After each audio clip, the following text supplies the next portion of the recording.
Om Shanti. Good morning. अव्यक्त मुरली 27 अप्रैल 2025। बाबा की मीठी मीठी मुरली हम मीठे मीठे बच्चों के मीठे मंथन के लिए। मंथन शुरू करने से पहले सर्वशक्तिमान शिव बाबा की शक्तिशाली किरणों के नीचे बैठ जाते हैं और अनुभव करते हैं कि मैं मास्टर सर्वशक्तिमान आत्मा हूँ, सर्वशक्तिमान पिता की संतान हूँ। ये मुरली अव्यक्त बाप दादा के रिवाइज कोर्स 3 फरवरी 2005 की अव्यक्त वाणी है। मुरली का टाइटल है सेवा करते उपराम और बेहद व्रति द्वारा एवर रेडी बन ब्रह्मा बाप समान संपन्न बनो। अब देखिए इस टाइटल में बहुत सारे शब्द आते हैं। सेवा तो हम सब जानते हैं कि सेवा किसको कहते हैं, है ना। जो भी लोग एक दूसरे का हेल्प करते हैं या कुछ करते हैं तो उसको सेवा करते हैं। उस दिन बाबा ने कहा था ना, खिदमत जिसको बोलते हैं, तो खाली खिदमतगार नहीं बनना, हमें खुदाई खिदमतगार बनना है। आज बाबा ने कहा सेवा करते हैं उपराम। उपराम किसको बोलते हैं? एक तो उपराम बोलते हैं जो ऊपर आत्मा परमात्मा के प्यार में लीन हो, उसको कहते हैं उपराम। एक मतलब बाह्य मुक्ता में नहीं आना, उपराम रहना, बाहर की चीज़ों से परे।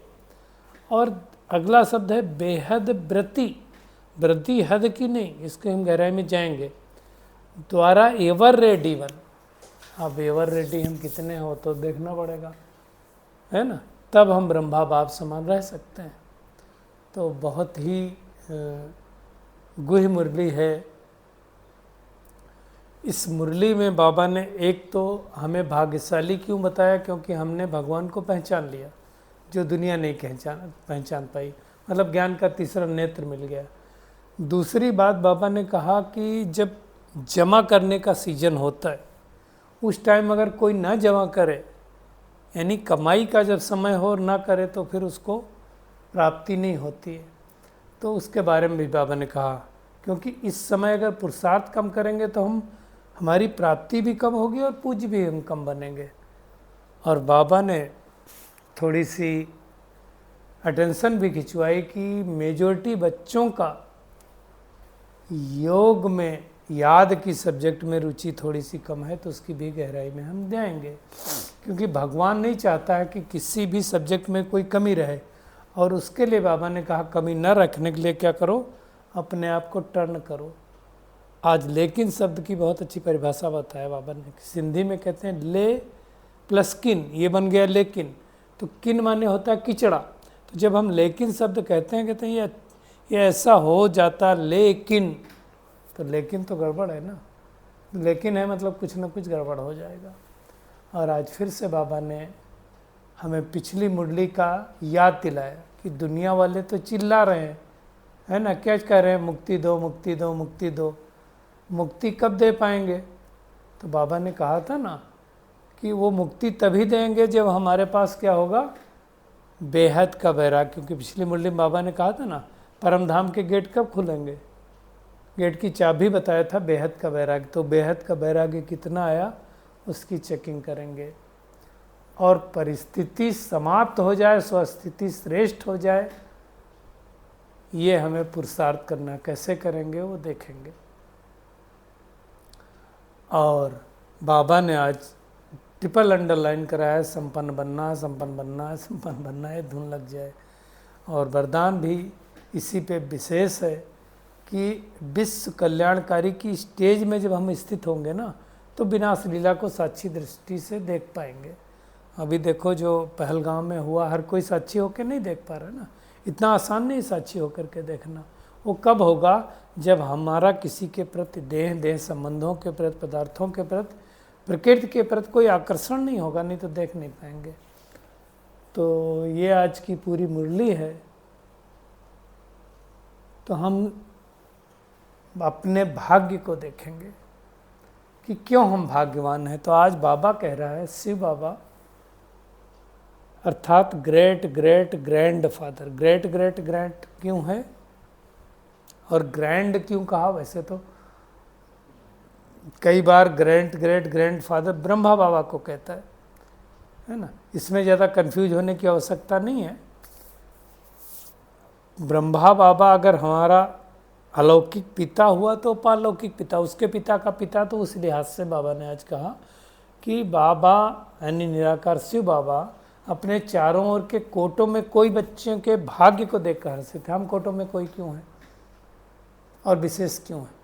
क्योंकि हर एक बच्चा बाबा का विशेष है, कोई न कोई विशेषता है। क्यों विशेषता है? क्योंकि उसने मेरा बाबा कहा ना, यानी पहचान लिया। दुनिया में बड़े बड़े साधु, सन्यासी, शंकराचार्य, पढ़े लिखे लोग नहीं पहचान पाए, और बाबा कहता भोली भाली माताओं ने, भोले भाले बच्चों ने उसको पहचान लिया। और मेरा बाबा कह दिया। साइंसदान वाले नहीं पहचान पाए, साइंटिस्ट नहीं पहचान पाए, धर्मात्मा नहीं पहचान पाए, माताओं ने पहचान लिया। इसलिए बाबा कहता है सबसे बड़ी विशेषता हमारे बच्चों में कौन सी है? पहचानने की शक्ति है। आज देखो दुनिया में अगर परखने की शक्ति ना हो, पहचानने की शक्ति ना हो, तो कितना बड़ा धोखा हो जाता है ना। अभी देखो पहलगाम में वो जो आकर के पूछ रहे थे तो आतंकवादी आए थे सैनिक के भेष में और पूछ रहे थे आपके बारे में, आप कौन हो, हिंदू हो, मुसलमान हो, क्या हो, आप पढ़ सकते हो, नहीं पढ़ सकते। अब ये पहचानने की शक्ति आसान नहीं होगी ना। एक परिवार बताते हैं कि वो 10 मिनट पहले जब वो ऐसी बातें कर रहे थे तो उनके दिमाग में आया गया कि यहाँ से चले जाना चाहिए, और चले गए तो वो बच गए। मैं एक बात बता रहा हूँ, जिसका खैर ड्रामा की बात अलग है, लेकिन ऐसे ही परमात्मा इस सृष्टि पर आया, लोग पहचान नहीं पा रहे। तो पहचानने की विशेषता ये कोटों में कोई बना देती है ना। क्यों? क्योंकि पहचानने का तीसरा नेत्र मिल गया। इसलिए बच्चे क्या गाते हैं? कौन सा गीत गाते हैं? पाना था सो पा लिया, या कुछ बाकी रहा? क्या लगता है हमें कुछ बाकी रहा? देखो, अगर पाना था सो पा लिया मतलब हम संतुष्ट मणि बन गए, तब तो ये गीत गा सकते हैं। बाप को तो जो देना था दे दिया, भगवान आकर के सारा ज्ञान दे गया, सारे खजाने तो दे गया। अब हमें चेक करना कि हमने उन खजानों को कितना यूज किया। पढ़ाई तो बाबा ने पढ़ा दी। इसलिए बाबा ने कहा कि मैंने तो हर एक बच्चे को खजाना एक जैसा दिया, एक जितना दिया। किसी को पद्म, किसी को लाख, ऐसा नहीं दिया। लेकिन फिर हमारे नंबर क्यों बन रहे हैं? कारण क्या? दिया एक जैसा तो हमारे नंबर फिर क्यों बन रहे हैं? कारण क्या है? बाबा ने कहा क्योंकि उस खजाने को धारण करने की शक्ति कम है। और उसके 2 मेन कारण बताए बाबा ने। क्योंकि रायल प्रकार का अलबेलापन या आलस्य है हमारे अंदर। चेक करें कौन सा आलस्य है, कौन सा अलबेलापन। कौन सा खजाना दिया बाबा ने? ज्ञान का खजाना दिया, गुणों का खजाना दिया, संकल्पों का खजाना दिया। ये सब खजाने हैं ना, ज्ञान, गुण, शक्तियों का खजाना दिया सबको। लेकिन हमने धारण कितना किया? देखो, हमारे 4 सब्जेक्ट है, हम सबको पता है, ज्ञान, योग, धारणा, सेवा। हर एक आत्मा की अलग अलग रुचि होगी। हर एक की हर एक सब्जेक्ट में रुचि नहीं होती। जैसे आप देखो लौकिक में किसी की मैथ अच्छी होती है, किसी की हिस्ट्री अच्छी होती है, किसी की ज्योग्राफी अच्छी होती है, किसी की इंग्लिश अच्छी होती है। अब हमारा कौन से सब्जेक्ट में ज़्यादा प्यार है? चेक करो। अक्सर करके बाबा ने आज कहा बच्चों का क्या होता है? सेवा में ज़्यादा टेंशन होता है। याद कह दो तो फिर 10 कोस दूर भागेंगे। सेवा करनी है तो कर लो। कितने मैं देखा हूँ, खाली गृहस्थियों की बात नहीं, जो समर्पित बच्चे हैं वो योग से दूर होते रहते हैं। वो ढूंढते रहते हैं कैसे न कैसे सेवा मिल जाए। क्योंकि योग में बैठना मासी का घर नहीं है। योग में कौन आत्मा बैठ सकती है? जिसको रुचि हो। और लेकिन योग की गहराई भी तो आनी चाहिए। योग के वैसे मैं आपको बता दूं, योग की 4 स्टेजेज होती हैं। हम सबको पहले भी डिस्कस हुआ है, वापस फिर से वर्थ रिपीटिंग। पहली स्टेज होती है चिंतन करना। क्या चिंतन करना? मैं कौन हूँ, किसकी हूं, किस तरह से मैं आत्मा पार्ट बजा रही हूं, आत्मा हूं तो किस तरह की आत्मा हूं, चिंतन। जब चिंतन करने के बाद फिर उसका मंथन करना पड़ता है। जैसे भगवान ने कहा तुम खिदमतगार नहीं खुदाई खिदमतगार हो। मैं एक एग्जाम्पल ले रहा हूँ, ऐसे बहुत सारी बातें हो सकती हैं। तो खुदा को की खिदमत करने में और ऐसे खिदमत करने में क्या फ़र्क है। दुनिया वाले भी तो गर्मी का मौसम में बाहर शरबत पिला रहे हैं, हम भी पिला रहे हैं, क्या फ़र्क है। एक सबसे बड़ा फ़र्क है, हम जो शरबत पिला रहे हैं खुदा की याद में पिला रहे हैं तो वो प्रकंपन भी उस शरबत में जा रहे हैं। दुनिया वाले पिला रहे हैं उसमें वो प्रकंपन नहीं, यानी खुदा की याद नहीं। तो खिदमतगार और खुदाई खिदमतगार में डिफरेंस हो गया ना। समझ में आ रहा होगा कि क्या डिफरेंस। तो ये है मंथन करना। वो जो चिंतन किया, चिंतन करने के बाद मंथन कि बाबा ने ऐसा क्यों कहा, और फिर क्या करना है, मनन करना है। इस बात का मनन करना है कि मैं खुदाई खिदमतगार आत्मा हूँ, मास्टर सर्वशक्तिमान आत्मा। ये मनन, मन में अनवरत ये चलता रहे, मैं मास्टर सर्वशक्तिमान हूँ, मैं मास्टर सर्वशक्तिमान हूँ।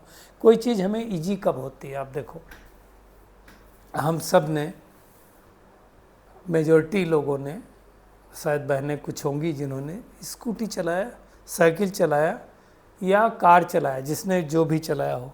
जब पहले पहले हम स्कूटी पे बैठे या साइकिल पे बैठे या कार पे बैठे तो क्या आसान था चलाना। मुझे याद है मैंने जब पहली बार साइकिल पे बैठा था तो वो कैंची सीखते थे। कैंची मतलब पैडल पे पैर रख करके और तिरछा तिरछा, क्योंकि डर लगता था कि ऊपर बैठेंगे तो गिर ना जाए, ऐसे ही होता था ना। गद्दी भी चलाना देखा तो डगमग डगमग होती थी। क्यों होती थी, और पूरा अटेंशन उस साइकिल के ऊपर ही रहता था, लड़ न जाए, सामने से आ गया कोई, इधर से न आ गया, बड़ा मुश्किल लगता था, टफ जॉब लगता था। और कई बार गिरे भी, कई बार चोट भी लगी। अब आप देखो थोड़े दिन बाद वही साइकिल चलाने का क्या हो गया, ध्यान देना पड़ता कि साइकिल चलाने के लिए पैडल कहाँ मारेंगे, कैसे आगे बढ़ाएंगे, ब्रेक कैसे लगेगा, सब ऑटोमेटिक होता है। अभी देखो कार भी जो लोग चलाते हैं, ऑफिस से घर जाते हैं, ऑटोमेटिक उधर की तरफ गाड़ी मिल जाती। मैं आपको बताऊं पिछली बार का एक्सपीरियंस, मैं यहीं था, मथुरा की बात बता रहा हूँ। तो जो मकान था पहले, उसके बाद चेंज करके दूसरा लिया, सी टाइप के बजाय डी टाइप। तो जब सी टाइप से डी टाइप गए तो वो एक आना था राइट में जब सी टाइप आते थे, अभी डी टाइप का हो गया लेफ्ट में जाना था, क्योंकि उधर पास पड़ता था। कई बार ऑटो मोड में मैंने देखा वो सी टाइप में जो पहले रखते थे राइट ही गाड़ी मुड़ गई। ऐसा क्यों हो गया, प्रैक्टिस कहते हैं, प्रैक्टिस मेक्स मैन परफेक्ट, या यूँ कहें करत करत अभ्यास ते जड़मत होत सुजान, रस्सी आवत जात ते सिल पर बनत निशान। तो प्रैक्टिस करते करते वो चीज़ पक्की हो जाती है। तो अगर मैं ये प्रैक्टिस करता हूँ कि मैं मास्टर सर्वशक्तिमान हूँ, मैं मास्टर सर्वशक्तिमान हूँ, तो क्या होगा, योग लगेगा ना फिर हमारा। तो मनन ये करना है। और जब हम मनन करते करते लास्ट स्टेज जो आती है, हम मगन हो जाते हैं परमात्मा की याद में। तो 4 स्टेज हैं, याद रखेंगे, चिंतन, मंथन, मनन और मगन। तब होगा, तब क्या होगा, रुचि आएगी हमारी योग में, मज़ा आएगा। नहीं तो फिर सेवा में ज़्यादा मज़ा आता है। बाबा ने कहा याद के सेवा में, याद के से ज़्यादा जब हम रहते हैं तो क्या होता है, उसमें फिर हद आ जाती है। हद कौन सी आ जाती है, पुरामृति नहीं रहती। तो फिर क्या होता है, मेरा नाम क्यों नहीं आया, मेरे को स्टेज पे क्यों नहीं आया, मेरा पेपर में नाम क्यों नहीं आया। तो नाम, मान, शान, पोजीशन मिक्स हो जाती। मैंने जो कहा वही होना चाहिए। ये मैं कितने भाई बहनों को बता दूं, उनके अंदर ये मैंपन है। सामने वाली आत्मा ने कहा वो नहीं, मैंने जो कहा होना चाहिए। क्यों होना चाहिए, क्योंकि मुझे बाबा ने निमित्त बनाया है, मैं मेन हूं। ये भी मैंपन है ना, ये मिक्स हो जाता है और बेहद की वृत्ति कम हो जाती है। इसलिए बाप दादा क्या चाहता है कि मेरे सारे बच्चे एवर रेडी हो जाएं। अब ये बोलने में तो टाइम नहीं लगता है, लेकिन करने में टाइम लगता है ना। इसके लिए बाबा ने कहा बहुत काल का अभ्यास चाहिए। बहुत काल क्यों कहा? देखो समय पर तैयार हो जाएंगे वो मतलब नहीं, फिर हमारा समय क्रिएशन हो गया। समय हमारा क्रिएशन नहीं है, समय हमारी क्रिएशन है, समय हमारा शिक्षक नहीं है। तो ये चेक करना है ना कि हमारा कितना टेंशन है, क्योंकि बाबा ने साफ साफ कहा, देखो जमा का खाता जमा करने का टाइम अभी है। अभी देखो मान लो कोई भी फसल बोने का टाइम हो और उस टाइम हम फसल ना बोएं तो बाद में होती नहीं है। इसी तरह से ये जमा करने का पूरे कल्प में 5000 साल में ये पुरुषोत्तम संगम युग जमा करने का समय है, फुल सीजन चल रहा है। फिर सारा समय पूरे 5000 साल बाद जमा नहीं कर सकते। इसका मतलब क्या हुआ? राज्य भाग्य और पूज्य देवी देवता बनने का समय अभी है। अब देखो बाबा कैसे कोरिलेट कर रहा है, जमा कम तो राज भी कम है ना, और पूज्य बनने में भी हमारे नंबरवार तो होते ही ना, पूजा भी कम, जमा कम तो पूजा भी कम, विधि पूर्वक पूजा भी नहीं होती। विधि पूर्वक जमा नहीं करेंगे तो विधि पूर्वक पूजा भी कैसे होगी? तो कभी विधि पूर्वक होगी, कभी नहीं होगी, तो कभी कभी पूजा होगी, कभी कभी नहीं भी होगी, कभी कभी पद मिलेगा, कभी कभी नहीं मिलेगा। तो हमारी विधि पूर्वक पूजा का आधार क्या है? विधि पूर्वक मेहनत करना। जो बाबा ने कहा उसके लिए कोई भी सब्जेक्ट में कमी नहीं रह जानी चाहिए। हर एक सब्जेक्ट में, और उसके लिए क्या करना पड़ेगा? अपने आप को टर्न करना पड़ेगा। अगर किसी भी सब्जेक्ट में कमी रहेगी तो नहीं हो सकता। देखिए बाबा आकर के क्या कर रहा है, हमको मुरली पढ़ा रहा है। मुरली में क्या कर रहा है? पढ़ा रहा है ना, इशारा दे रहा है ना। दुनिया में क्या कहते हैं? बगैर कहे जो करे सो देवता। यानी भगवान ने मुरली में कह दिया, एक को तो नहीं कहता ना, सबको कहता है। शिक्षा दे दी तो शिक्षा सुन करके इशारे से जो करे, कहना ना पड़े, वो देवता, और जो कह के करे वो मनुष्य, और जो कह के भी ना करे उसको तो बताने की आवश्यकता ही नहीं है कौन है। आप सब समझदार हैं। तो चेक करें कि भगवान ने कहा तो हमने उसके कहने से किया कि नहीं किया, वो चेक करना है ना हमको। देखो पेपर तो आएंगे, भगवान आकर के हमारे पेपर नहीं सॉल्व करता है, पेपर को सॉल्व करने की समझ देता है। भाई आपका बच्चा होमवर्क लेकर के अगर आपके पास आएगा तो आप होमवर्क नहीं करेंगे, उसको होमवर्क करने की समझ देंगे। तो बाप दादा भी यही चाहता है कि अब आप क्या करो, अपनी जो कमी कमजोरी है उसको चेक करो, और चेक करके स्वयं को टर्न करो। कई लोग अपने को टर्न करना ही नहीं चाहते। कई लोग कहते मेरी तेज आवाज़ है तो मैं तेजी आवाज़ बोलूँगा ना, है तो किसने चेंज करने के लिए मना किया? चेंज करो ना। पक्का बाबा ने कहा है व्रत रखो, और बाबा ने कहा है लेकिन शब्द की जो बात है ना, लेकिन ने तो महाभारत करवा दिया। तो किन माने किचड़ा, तो लेकिन कहा मतलब कोई न कोई किचड़ा है, तो चेक करें हमारे अंदर कोई किचड़ा तो नहीं है, देहाभिमान रूपी किचड़ा तो नहीं है। बाबा ने कहा लिस्ट निकालो, दुनिया वाले चिल्ला रहे हैं, परेशान हैं, अशांत हैं। तुम देखो तुम्हारे अंदर कितनी कमी कमजोरी बनी है, तुम कब संपन्न संपूर्ण बनोगे, कब गेट खोल पाओगे? मुक्ति धाम का गेट तो खोलना ना। सब चिल्ला रहे हैं मुक्ति दो मुक्ति दो मुक्ति दो, लेकिन अगर हम अपने संस्कारों में उलझे रहेंगे, बाबा ने कहा तुम्हारे पुराने संस्कार, जिसको आप नेचर कहते हो, नेचुरल नहीं लेकिन उसमें मिक्स तो है ना, तो वो पुराने संस्कार को कैसे बदलेंगे? क्योंकि संस्कार से संसार बदलेगा,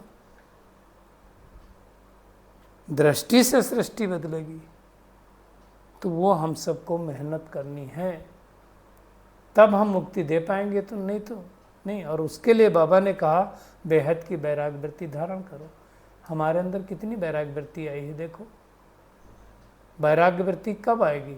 जब हमारी साधना साधनों के वशीभूत न हो। साधना और साधक, जब साधक की साधना साधनों के वशीभूत नहीं होगी, तब कहेंगे बेहद के वैराग्य वृत्ति, है ना। मतलब सब कुछ करते हुए कर्तापन से मुक्त साधनों के बस भी नहीं, पोजीशन के भी बस नहीं, क्योंकि माया का काम तो अपोजिशन करना है ना। हालांकि अपोजिशन सेट्स टू पोजीशन है ना, तो इसमें हम सबको मेहनत करनी है। देखो परिस्थिति समाप्त हो जाए ऐसा होगा नहीं, परिस्थितियां तो आती रहेंगी, लेकिन परिस्थिति आने पर हमारी स्वस्थिति हिले डुले नहीं। ऐसा नहीं कहें हिलाने वाली परिस्थिति थी, नाम ही परिस्थिति, पर मतलब दूसरे की स्थिति। तो स्वस्थिति इतनी शक्तिशाली हो, बाबा ने कहा जब पर्दा खुले तो फरिश्ते दिखाई दे, सब चमकते हुए फरिश्ते दिखाई दे। इसलिए बाबा ने कहा पर्दा खुला ना रुका हुआ है, तो वो हमें चेक करना और निश्चय रखना, हम ही थे, हम ही हैं, हम ही रहेंगे। और उसके लिए क्या करना पड़ेगा? परदर्शन परमत से मुक्त रहना पड़ेगा। ये नहीं कि बाबा से रूरियान में कहें बाबा इसको ठीक कर दो, इसको ठीक कर दो, फिर मैं ठीक कर हो जाऊंगा, इसका पार्ट बदल दो, उसका पार्ट बदल दो। बाबा कहता है ना, कई बदली करवाते रहते, इसका पार्ट बदल दो, उसका पार्ट बदल दो। नहीं, अपने पार्ट को देखो ना, हम बदलेंगे तो सब बदल जाएगा। किसी के ऊपर आधारित हमारा पुरुषार्थ नहीं होना चाहिए। और उसके लिए निश्चय रखो, संपन्न बनना है, कुछ भी हो जाए, धूल लग जाए, संपन्न बनना है, संपन्न बनना है, संपन्न बनना है। आज के वरदान पे आते हैं। विश्व कल्याणकारी की ऊंची स्टेज पर स्थित रहे, विनाश लीला को देखने वाले साक्षी दृष्टा हो। देखो बाबा ने स्पष्ट रूप से कहा, अंतिम विलास लीला देखने के लिए क्या चाहिए? ऊंची स्टेज चाहिए, विश्व कल्याणकारी की स्टेज चाहिए। हर कोई नहीं देख सकता है। जिस स्टेज पर स्थित होकर के हम देह के सब संबंध से, सब आकर्षणों से, सब पदार्थों से, सब संस्कारों से, प्रकृति की हलचल के आकर्षण से मुक्त रह सके, तो मुश्किल है। आप देख रहे हो, हर कोई नहीं देख सकता जो हो रहा है। ये तो कुछ भी नहीं है, बाबा ने तो बहुत कुछ कहा हुआ। तो जब ऐसी स्टेज होगी साक्षी दृष्टा की, तब हम ऊपर की स्टेज पर स्थित होकर के शांति की, शक्ति की, सुख की किरणें हर आत्मा को दे सकेंगे। आसान काम नहीं है, नहीं तो मैंपन में ही खोए रहते। ऊंची स्टेज इतनी जल्दी आती नहीं, तो ऊंची स्टेज के लिए मेहनत करनी। अंतिम विनाश लीला कौन देख पाएगा? आप देखो, ये पहलगांव वाला भी हर कोई नहीं देख पा रहा है। तो अब बड़ी बड़ी बातें होने वाली, क्योंकि देखिए मेजॉरिटी आत्माएं तो वापस जानी है। तो साक्षी स्टेज, साक्षी दृष्टा भाव हमें रखना पड़ेगा, और उसके लिए छोटी छोटी चीज़ों में समझ को पैदा करना पड़ेगा। जब समझ होती है तो साक्षी दृष्टा हमारे पास आ जाती है। और बलवान बनो तो माया का फोर्स समाप्त हो जाएगा। आज का व्यक्ति सारा है, कंबाइंड पॉइंट बहुत अच्छी आ रही। आप और बाप युगल रूप में रहो बस। मैं सजनी, बाप हमारा साजन, परमात्मा साजन। सिंगल हो जाते हो तो बाबा ने कहा पवित्रता का सुहाग चला जाता है। इसलिए सिंगल नहीं होना है। तो हमें कभी सिंगल नहीं होना है, युगल रूप में रहना है। तब हमारी जो है अपवित्रता भंग नहीं होगी। मतलब बाबा के साथ ही सो जाना है, बाबा को साथ में लेकर। तो आज की पूरी मुरली का होमवर्क यही है। एक तो बार बार इस नशे में रहना है कि हम कोटों में कोई में भी कोई भाग्यवान परमात्मा की भाग्यवान आत्मा है, क्योंकि हमने परमात्मा को